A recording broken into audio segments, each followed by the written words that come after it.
Salut à tous et bienvenue dans ce nouveau tutoriel. Donc ici, il serait question pour nous de faire une implémentation en langage C d'une pile statique.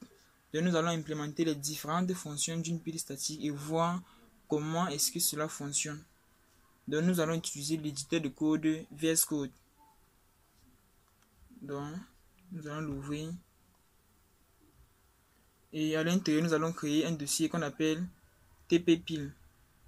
Ok, nous allons créer un fichier à l'intérieur qu'on va appeler pile statique.c.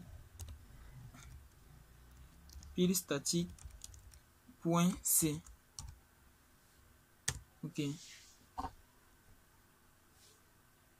Donc nous allons commencer à implémenter nos codes. Donc pour cela, on commence par importer nos bibliothèques. Donc JS include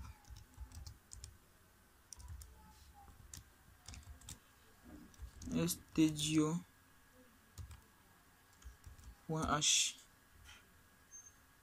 Ok, là on a fait une petite erreur. JS include stdio.h et on ferme. Ok.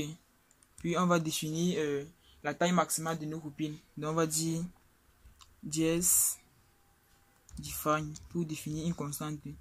Donc JS define, on va dire max size en anglais pour dire taille maximale. Je vais fixer la taille maximale de ma pile à 100 par exemple. Ok. Puis je vais définir la structure de données de ma pile même. Donc c'est type_def script.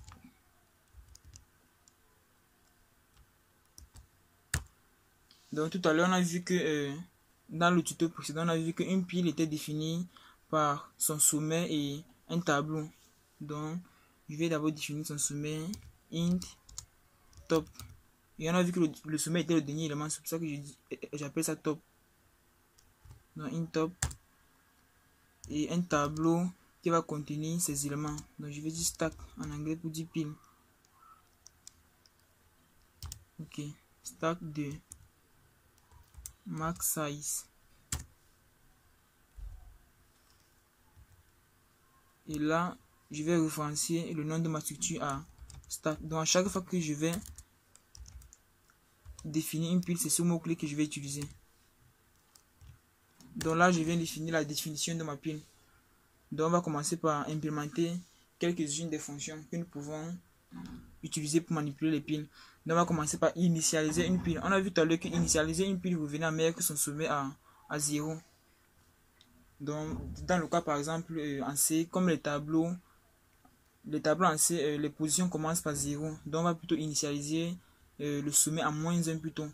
Parce qu'on ne peut pas prendre la valeur 0, elle est déjà occupée pour le premier élément du tableau. Donc on va dire void initialize. On va dire initialiser pile. Ça prend en paramètre une pile effectivement. Une pile que je vais appeler stack. Donc là par exemple c'est la notion de pointeur parce qu'une pile là-bas telle qu'on l'a définie ici c'est une structure de données qui est effectivement un pointeur. Donc raison pour laquelle j'appelle, c'est-à-dire je passe la graisse de la pile. Donc raison pour laquelle je mets le étoile pour dire que je référence la pile. C'est un passage par adresse. Donc pour ceux qui ne comprennent pas la notion de pointeur, je vais faire un tutoriel dessus. Si bien sûr vous mettez des suggestions en commentaire, si vous êtes intéressé, on pourra faire un tutoriel là-dessus. Donc on va dire initialiser une pile, c'est meilleur que son sommet à 0. Donc je vais dire stack flèche sommet non top reçoit -1. Donc ici c'est S majuscule que je voulais dire. Ok. Donc là je viens d'initialiser une pile. Maintenant on va voir la fonction d'insertion d'un élément. Donc pour empiler. Donc je vais dire void push ça prend en paramètre une pile effectivement. Je passe toujours l'adresse de ma pile plutôt. Donc je vais dire une pile stack et ça prend aussi l'élément qu'on veut insérer. Je vais supposer que mon élément ici c'est un entier. Donc élément. Maintenant on a vu que empiler c'était quoi? Incrémenter le sommet et ajouter à l'endroit du sommet. Donc qu'est-ce que je fais? Mais avant d'ajouter un élément dans la pile, on doit vérifier si la pile est pleine. Donc on va dire if stack flèche sommet, on va appeler ça top. If stack flèche top est égal à max size, c'est-à-dire si la pile est pleine, alors donc je mets le moins 1 ici parce que si la taille de mon tableau c'est 10, alors le dernier élément serait à la position 9. Donc raison pour laquelle je mets ce moins 1. Donc si ma pile est pleine, alors j'affiche juste un message à l'utilisateur pour dire que la pile est pleine. Donc printf, la pile est pleine. Ok. Et je retourne. Donc pour dire je quitte le programme. Mais si ce n'est pas le cas, alors qu'est-ce que je fais? J'incrémente juste le sommet de ma pile. Donc je vais dire stack de sommet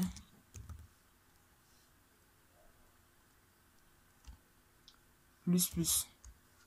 Voilà, là j'ai incrémenté le sommet de ma pile. Et ensuite je peux maintenant donc insérer l'élément à cette position. Donc je vais dire stack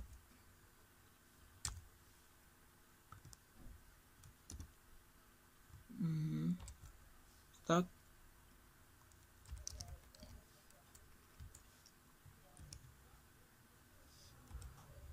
donc j'indexe le sommet de ma pile.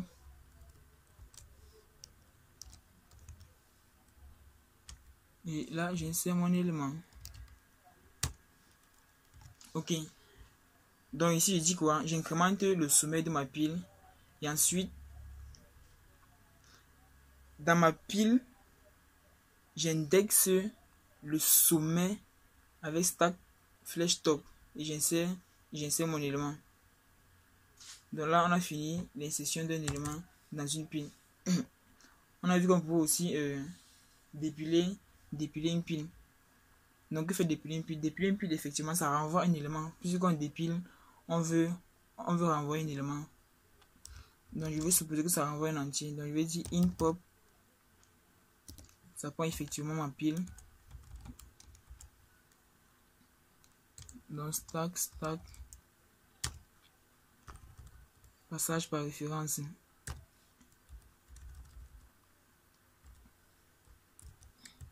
Maintenant pour dépiler, on a dit qu'on teste d'abord si la pile était vide ou bien pas.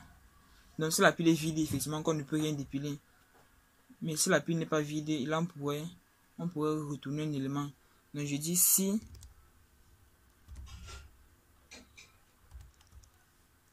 ma pile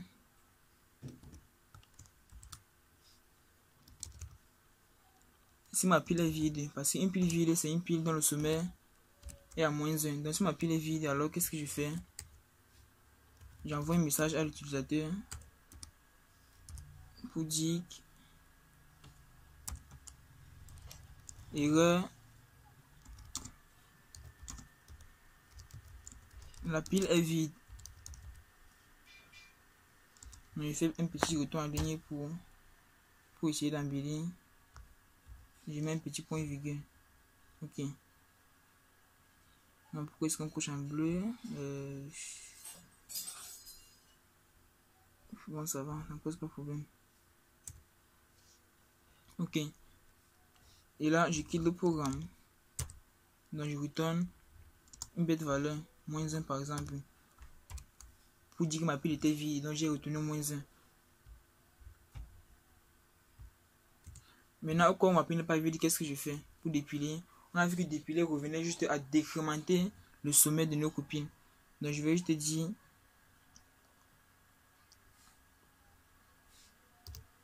int élément. Donc, c'est-à-dire, c'est l'élément qui va recevoir l'élément que je vais dépiler dans ma pile. Donc, un élément va recevoir stack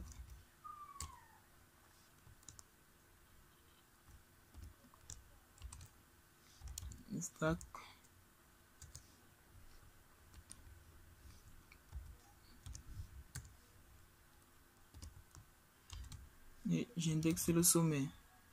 Ok. Donc là, j'ai retourné le sommet de ma pile. Et qu'est-ce que je fais? Je décrémente juste le sommet. Donc je vais dire stack de sommet moins pour dire que j'ai décrémenté. Ok. Et ensuite, je retourne, puisque ma fonction retourne un élément, donc je retourne élément.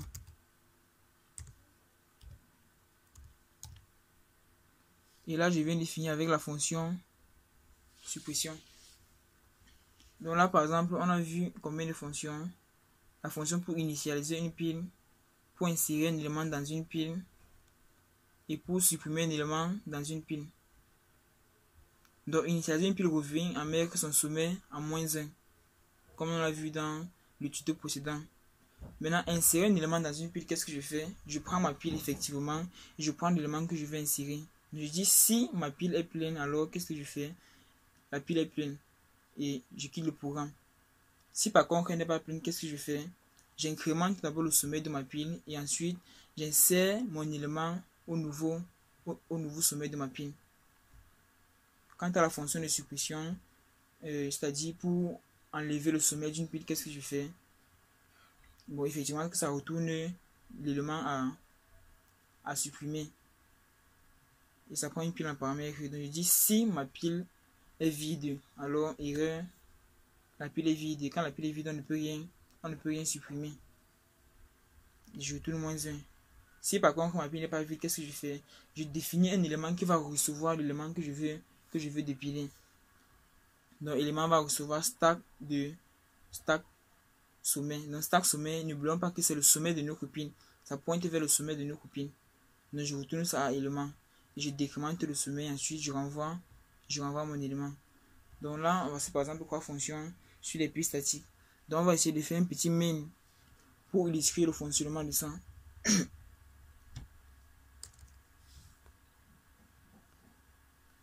Donc on va dire in main la fonction main retourne toujours un entier. C'est pour ça qu'on met le main. C'est pour ça qu'on met le in là, pardon. Donc je commence par mettre un return 0. Parce que ça retourne toujours un entier. Donc, mais par contre, si je voulais, il pouvait mettre un void ici. Et si je mets un void ici, je ne suis pas obligé de retourner quelque chose ici.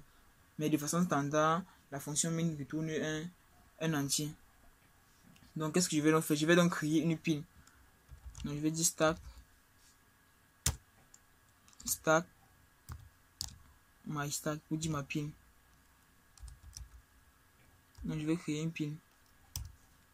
Ok. Quand je crée une pile, qu'est-ce que je fais? J'initialise d'abord ma pile là-bas. Parce qu'avant d'utiliser une pile, il faut d'abord qu'elle soit initialisée. Donc, je vais dire initialiser pile de. Je passe ma pile par référence. Donc là, il s'agit d'un passage par agress dans my stack.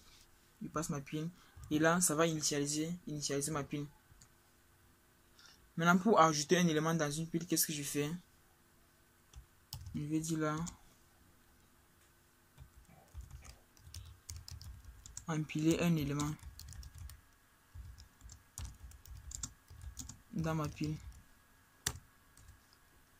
Donc qu'est-ce que je fais? Ma fonction pour empiler, c'était déjà quoi? C'était poche. Ok. Donc je vais dire poche. Je prends ma pile en paramètre. Désolé.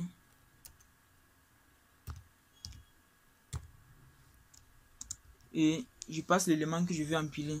Donc je suppose que je vais empiler l'élément 10. je vais refaire ceci. Je vais encore ajouter même 2 ou 3 éléments.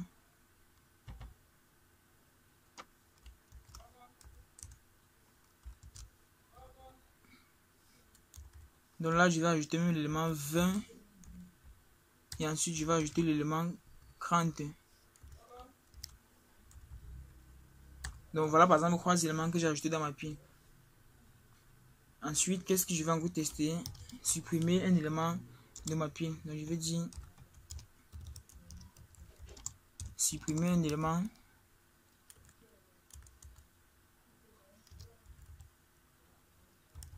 Un élément de ma pile.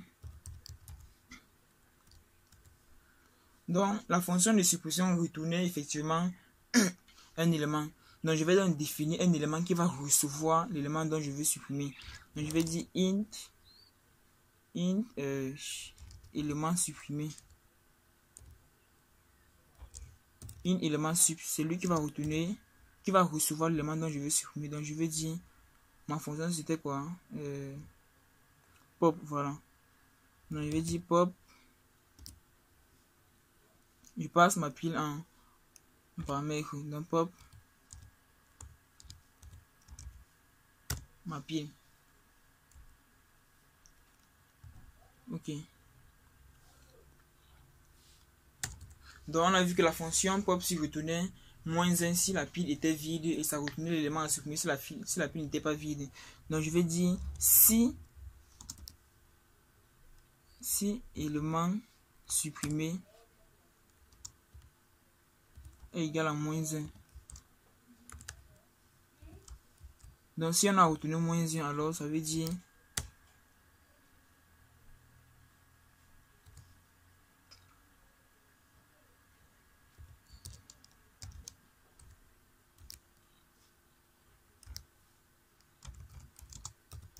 la pile ne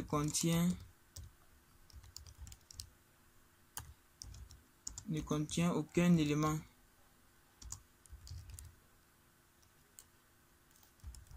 Ok.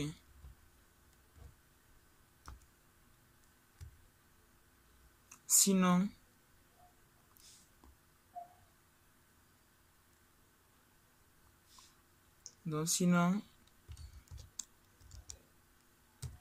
il affiche l'élément qui a été supprimé.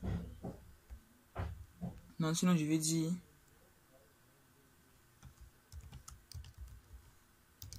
élément supprimé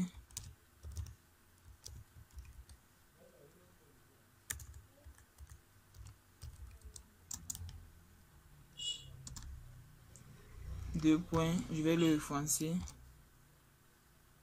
Ensuite je pars à la ligne pour plus d'esthétique. Ok. Donc je vais dire élément sup. Donc là, élément supprimé reçoit l'élément dont je veux supprimer dans ma pile. Donc je dis si élément supprimé égale à -1, ça veut dire que ma pile était vide. Donc la pile ne contient aucun élément. Mais si élément supprimé n'est pas égal à -1, alors il affiche tout juste l'élément qu'on a supprimé. Donc effectivement, ça doit nous retourner la dernière valeur qui se retrouve dans notre pile. Parce qu'on a dit qu'une pile, on supprime toujours la tête de la pile. Toujours. Donc c'est-à-dire le sommet de notre pile. Donc en principe, si tout s'est bien passé, alors cette fonction doit retourner la valeur 30. Ok. Donc on va mettre un point virgule également ici.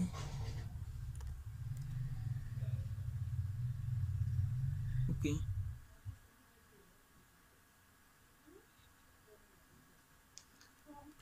Puis on va tester notre fonction. Dans notre fonction, on va l'ouvrir avec un terminal. Ok. Donc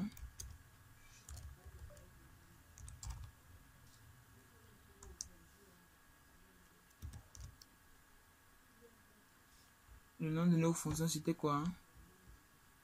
Pile statique. Ok. Pile statique.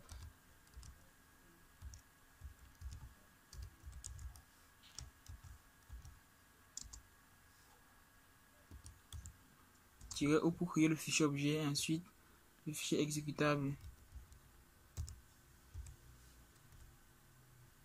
Bon, là on nous dit qu'il y a une petite erreur.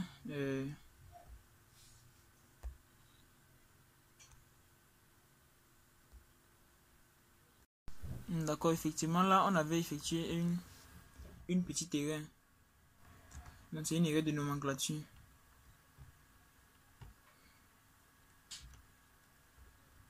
Je vais dire pile statique. Ok. Et là on va relancer nouveau programme. Bon, on nous dit qu'il y a une petite erreur. On a oublié de fermer une parenthèse. D'accord. Essayons de corriger cette petite erreur. Dans la fonction initialisée, on a oublié de fermer quelque chose. Bon, allons-y. D'accord, c'est ce point virgule. J'espère que c'est la seule erreur.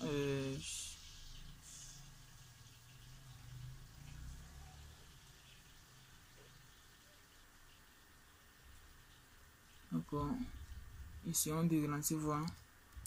Donc on efface le terminal.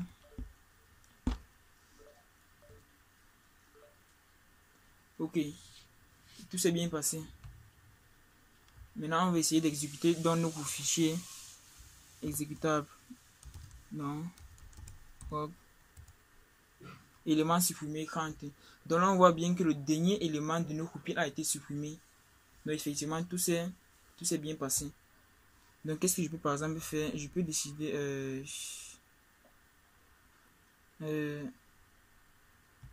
d'ajouter encore un autre élément dans ma pile. Donc je vais dire poche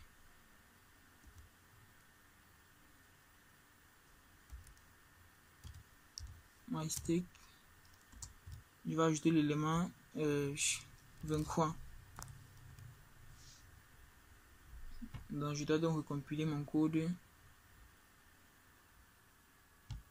Donc là il y a ce fichier exécutable qui s'est créé. Donc il faut d'abord le supprimer avant de relancer. Ok. Donc là en principe si tout se passe bien, c'est l'élément 30 qui doit être supprimé. Parce que actuellement c'est le dernier élément de nos copines. Donc effectivement on voit que l'élément 23 pardon a été supprimé. Donc dans ce tutoriel il était question pour nous d'implémenter le fonctionnement d'une pile statique à l'aide de tableaux. Donc j'espère que cette vidéo pourra vous aider. Merci de vous abonner pour une prochaine vidéo. Donc dans la prochaine vidéo nous allons parler des fils statiques. Donc on va implémenter les fils statiques pardon avec les tableaux. Et dans un autre tutoriel on pourra voir comment est-ce que cela fonctionne avec les listes chaînées. Donc si cette vidéo vous a intéressé, merci de mettre un like et de donner vos avis en commentaire. A plus.